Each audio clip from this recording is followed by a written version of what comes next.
आप लोग पूरा लास्ट तक देखिएगा ताकि आपको पता चल सके कि इसका एंड क्या है। अस्सलाम वालेकुम माय ब्यूटीफुल यूट्यूब फैमिली, कैसे हैं आप सब। तो आज मैं आपसे इस तरह मुखातिब हुई हूँ क्योंकि जो मैंने कुछ थॉट्स लिखे हैं अपने लिए, अपने ख़ुद के लिए लिखे हैं, तो वो मैं जो मेरे ख़ुद की ज़िंदगी से रिलेटेड हैं तो वो आज मैं आप लोगों के साथ यहाँ शेयर करूँगी इंशाल्लाह। तो वो कुछ इस तरह से हैं कि मैंने अभी कुछ दिन पहले मेरे पास एक तस्वीर आई थी जिसके अंदर एक मकान था, एक घर था जो कि बिल्कुल ख़त्म हो गया था, बह गया था।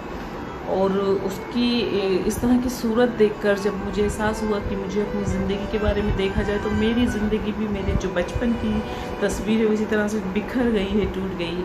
क्योंकि मेरे जब से माँ बाप चले गए इस दुनिया से तो मेरा ज़िंदगी का बिल्कुल मकसद ख़त्म हो चुका है।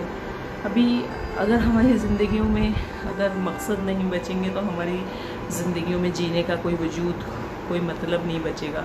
इसीलिए अल्लाह ताला ने हमें शायद ये शादी और ये शोहर और बच्चे इन सब में उलझाया है ताकि हम लोग जिए। हम मतलब ये कि जब तक हमारे अल्लाह ताला की तरफ से बुलावा नहीं आता तो हम उससे पहले तो इस दुनिया से जा नहीं सकते, वरना हम अपने मरने वालों के साथ चले जाएं।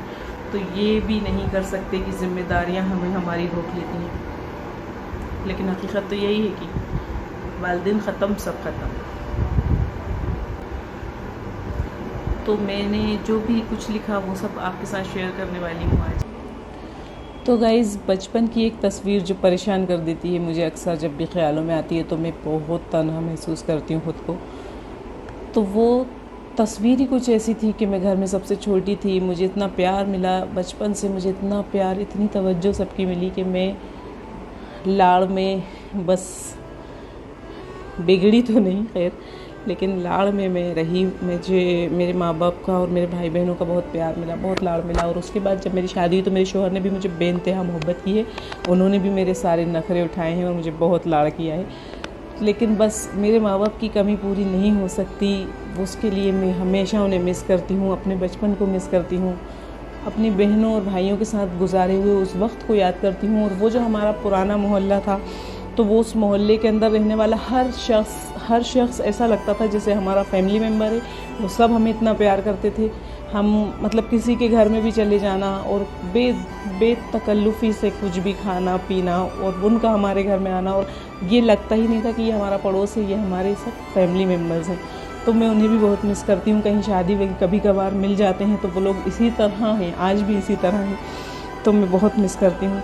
तो आज मैंने जो कुछ भी लिखा है सब उन्हीं लोगों से रिलेटेड है, तो वही सब चीज़ें मैं आज आप लोगों के साथ शेयर करूँगी। तो बस आप लोग पूरा लास्ट तक देखिएगा ताकि आपको पता चल सके कि इसका एंड क्या है।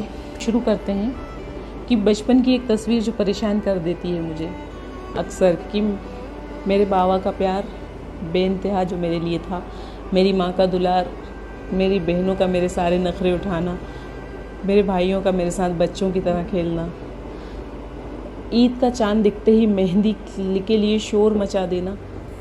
ईद का चांद दिखते ही मैं मेहंदी के लिए बहुत शोर मचाती थी जब मैं छोटी थी। आज मुझे मेहंदी का इतना सा भी शौक़ नहीं है, और उस वक्त की बात है कि मैं ईद का चांद दिख गया है तो बस मेहंदी के लिए रोना और शोर मचाना। और उसके बाद फिर बहुत गदर मचाती थी मैं मेहंदी के लिए।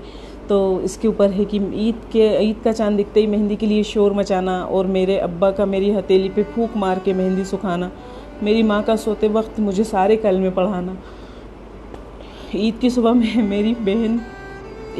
मेरी बहन का सबसे पहले मेरा हाथ धुलाना, मेहंदी वाला हाथ धुलाना, और रात भर मेहंदी ना बिगड़ जाए इस चक्कर में सोती नहीं थी। सुबह सबसे पहले जागते ही मेहंदी धुलवाना, रची हुई मेहंदी को सबसे पहले अब्बा को दिखाना, अब्बा का हथेली चूमना और ईदी थमाना। मोहल्ले के हर घर में लाजमी होता था हमारा जाना, और मोहल्ले के हर घर में जाके सलाम करना, और हमारा मकसद होता था कि सबको मेहंदी और कपड़े दिखाए। तो वो तो क्रेज़ ही अलग था। ईद का चांद देखते ही मेहंदी के लिए शोर मचाना, मेरे अब्बा का मेरी हथेली पे फूंक मार के मेहंदी सुखाना, मुझे सोते वक्त सारे कलमे पढ़ाना, ईद की सुबह मेरी पप्पी का मुझे बाल सहला के जगाना, रात भर मेहंदी न बिगड़ जाए इस फिक्र में बेचैन हो जाना, सुबह सबसे पहले जागते ही मेहंदी धुलवाना, रची हुई मेहंदी को पहले अब्बा को दिखाना, अब्बा का हथेली चूमना और ईदी थमाना। मोहल्ले के हर घर में लाजमी होता था जाना, मकसद होता था बस मेहंदी दिखाना, कपड़े दिखाना। सबसे शफ़क़त का हाथ सर पे रखवाना, मीठी शीर खाना और ईदी मांग कर लाना। वो प्यारे पड़ोसी वो उनकी मोहब्बत, वो प्यारे पड़ोसी वो उनकी मोहब्बत, वो पप्पो वो चाचा वो ताया की चाहत। कहाँ से मिलाऊँ वो ईदों की रौनक, कहाँ से मिलाऊँ वो ईदों की रौनक। कोई काश बचपन की बातें सुना के, कोई काश बचपन की बातें सुना के मेरे दिल की धड़कन को खुशियाँ दिखा दे। मेरी सारी खुशियाँ तो जन्नत में बस गईं, मेरी सारी खुशियाँ तो जन्नत में बस गईं, जिन्हें देखने को ये आँखें तरस गईं। मिलेंगे हशर में तो ये बात होगी, मिलेंगे हशर में तो ये बात होगी कि फिर बाबा अम्मा के मैं साथ हूँ। आई एम सॉरी गाइज़, मैं इतनी इमोशनल हो गई। मेरा मतलब आप लोगों को बिल्कुल भी इमोशनल करना नहीं था, बस सिर्फ अपने दिल अपने जज्बात मैंने आपको दिखाने थे। इस बार मेरी ईद बिल्कुल खुशियों भरी नहीं थी।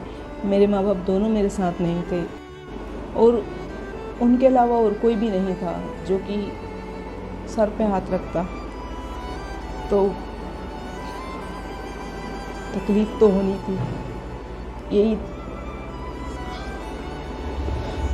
ईद बिल्कुल ईद जैसी नहीं थी, इसलिए तकलीफ़ तो होनी थी।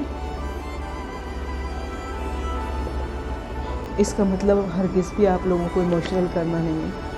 बस जो कुछ भी जहन में आया उस वक्त, जो जज्बात थे, जो कैफियत थी, वो मैंने लिखा। और उसके बाद जो ईद के 10-12 दिन गुजरे हैं वो अच्छे नहीं गुजरे, क्योंकि अम्मा को बहुत मिस किया। उनकी पहली ईद थी तो मैंने फिर कोई व्लॉगिंग भी नहीं की और उसके बाद काफ़ी दिन लग गए नॉर्मल होने में।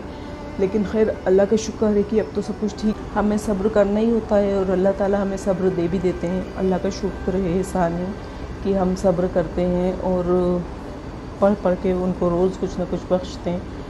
और बस उनकी कमी तो रहेगी, लेकिन जो भी जज्बात थे मेरे, वो जो मैंने ईद के टाइम लिखा, तो फिर मैंने सोचा कि आप लोगों के साथ शेयर किया जाएगा। लेकिन उसके लिए भी हिम्मत नहीं हो रही थी। मुझे पता था मैं इतना ही रोऊंगी जब भी इसको पढ़ूंगी यहाँ बैठ के, तो इसलिए मैं हिम्मत नहीं कर पा रही थी। और आज जब मैंने इसको आप लोगों के सामने लाने का फ़ैसला किया कि मैं कहीं पर भी, मैंने फ़ेसबुक पे, इंस्टाग्राम पे कहीं पे भी इसको पोस्ट नहीं किया। मैंने सोचा मैं खुद इसे खुद पढ़ूंगी आप लोगों के सामने, तो बस ये हिम्मत नहीं हो रही थी। मुझे पता था कि मेरा रोना स्टार्ट हो जाएगा, तो खैर आज हिम्मत करके मैंने पढ़ ही दिया है। उम्मीद है इंशाल्लाह आप लोगों को पसंद आएगा। और बस मेरे लिए दुआ कीजिए कि मुझे सब्र आए और मेरे वालिदैन की मग़फ़िरत हो इंशाल्लाह। आमीन सुम्मा आमीन।